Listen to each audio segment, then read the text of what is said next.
김강균 변호사입니다. 오늘은 헤어진 연인의 강간, 협박 사건을 살펴봅니다. 피고인은 2021년 성매매할선 등 의제로 징역 2년 집행유예 3년 및 벌금 1,000만 원을 선고받고 같은 달 그 판결이 확정된 전과가 있었고 피해자와는 약 2년간 교제하다 헤어진 관계였습니다. 강간 사건을 보면 피고인은 2021년 4월경 제주도에 있는 피해자의 주거지 앞 복도에서 피해자에게 수회에 걸쳐 전화를 걸고 도어락 비밀번호를 입력하는 등 위압적인 행동을 하여 피해자로 하여금 자신의 전화를 받게 하였다. 그 후 피해자에게 문을 열지 않으면 문을 부수고 했다고 말하여 이에 겁을 먹은 피해자가 주거지 현관문을 열어주자 피해자의 주거지에 들어간 다음 손바닥으로 피해자의 뺨을 때리고 손으로 피해자의 머리채를 잡아 침대로 밀어 넘어뜨리는 등의 방법으로 피해자의 반항을 억압한 후 피해자를 강간하였다. 특정범죄 가중처벌 등에 관한 법률 위반, 보복협박 등 부분을 살펴봅니다.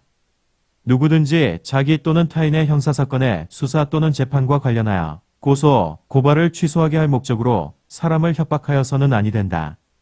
그러함에도 피고인은 위와 같은 강간 사건과 관련하여 피해자로 하여금 고소를 취소하게 할 목적으로 2021년 5월경 피해자의 주거지의 건물 인근 노상에서 기다리고 있다가 피해자가 직장에 출근하기 위하여 건물에서 나오자 피해자를 데리고 제주에 있는 병원 주차장으로 이동하였다.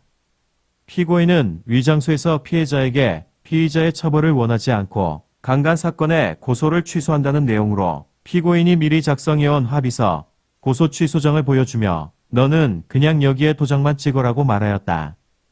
피해자가 이를 거부하며 위장소에서 이탈하려고 하자 손으로 피해자의 손목을 잡아 끌고 몸으로 피해자를 막아서서 도망가지 못하게 하고 자신이 쓰고 있던 모자, 마스크를 바닥에 집어던지고 머리를 주차장 벽에 부딪히는 신용을 하며 소리를 지르는 등 피해자가 강간 사건의 고소를 취소하지 않으면 마치 피해자에게 어떠한 위해를 가할 것 같은 태도를 보였다. 이로써 피고인은 피해자로 하여금 자기의 형사사건의 수사와 관련하여 고소를 취소하기를 목적으로 피해자를 협박하였다. 법원은 이러한 범죄 사실을 모두 인정하고 피고인에게 징역 3년, 집행유예 5년을 선고하면서 보호관찰 및 40시간의 성폭력 치료강의 수강을 명하였습니다.